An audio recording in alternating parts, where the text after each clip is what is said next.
me comprometo a ser tolerante no nosso relacionamento democrático, mas me comprometo também a ser intransigente na diferença, de marcar as diferenças que nós possamos ter na política.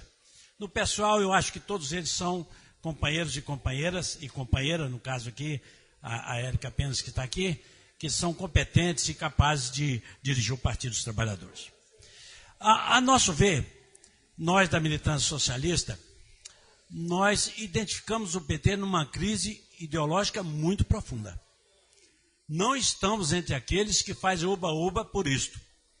Não só no positivo, como no negativo. No positivo, que alguns não reconhecem a crise. Por quê? Reconhecer a crise exige que a maioria do PT faça uma autocrítica profunda. E essa não tem sido a prática dela.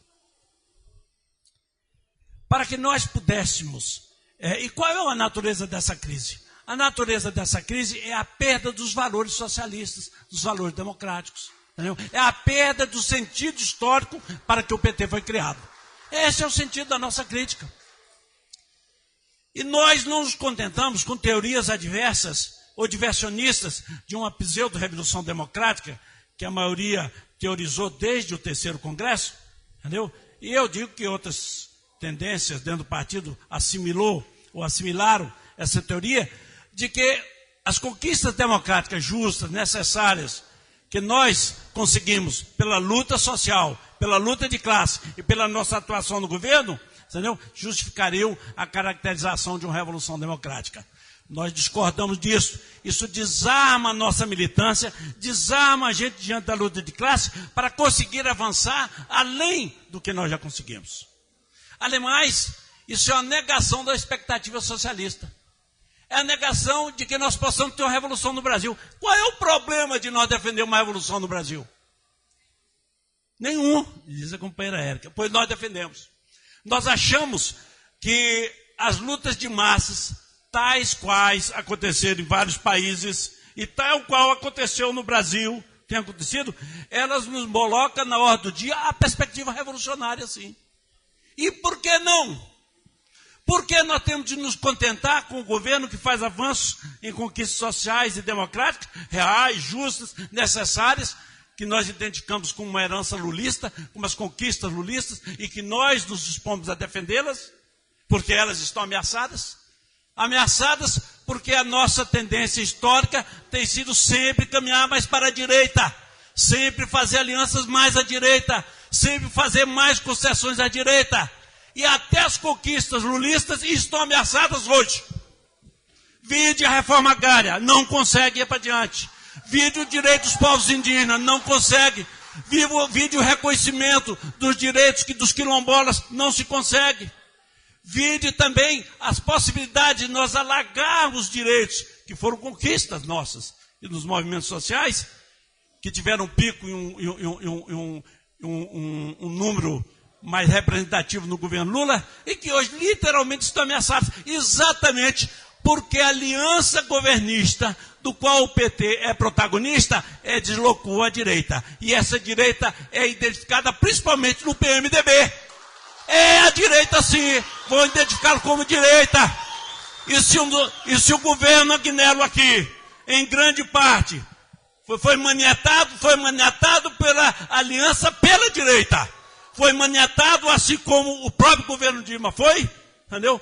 Por uma aliança com concessões cada vez mais para o agronegócio, para os grandes negociantes, para os grandes empresários, entendeu? E uma situação em que colocou o PT na defensiva, colocou o movimento social na defensiva.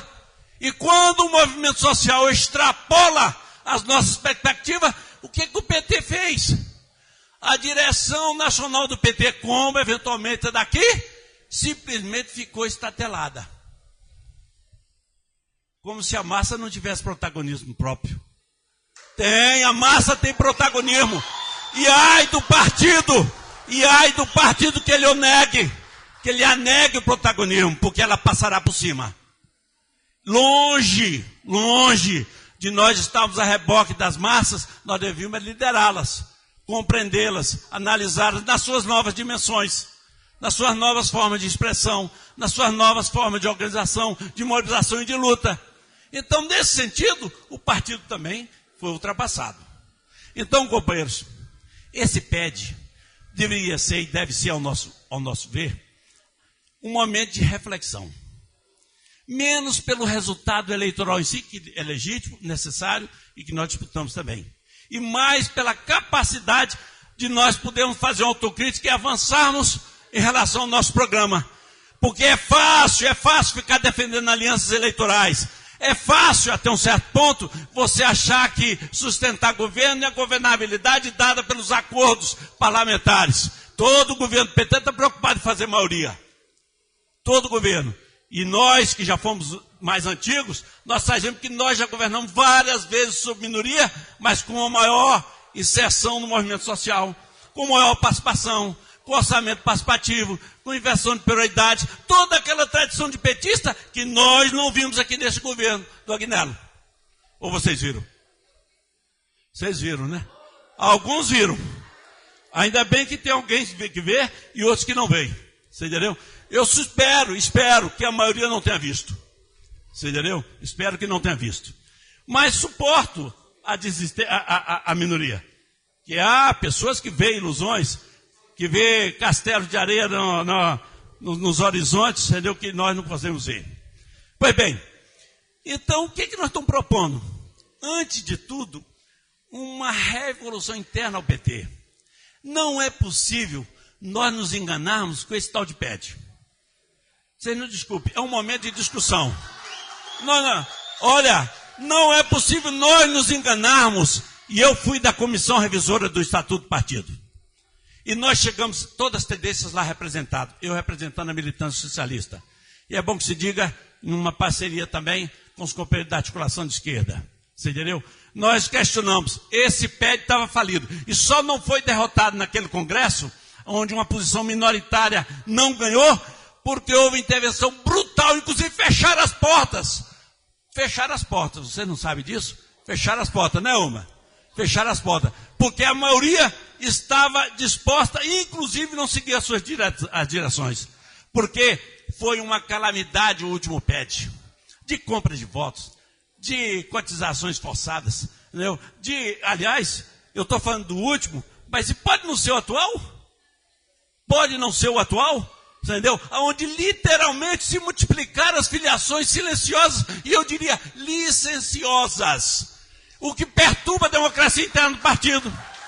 Colocou em xeque a democracia interna do partido, porque não se trata apenas de você encher de filiados para tornar os eleitores e não ter capacidade de tornar os militantes. Ou que tipo de partido nós queremos?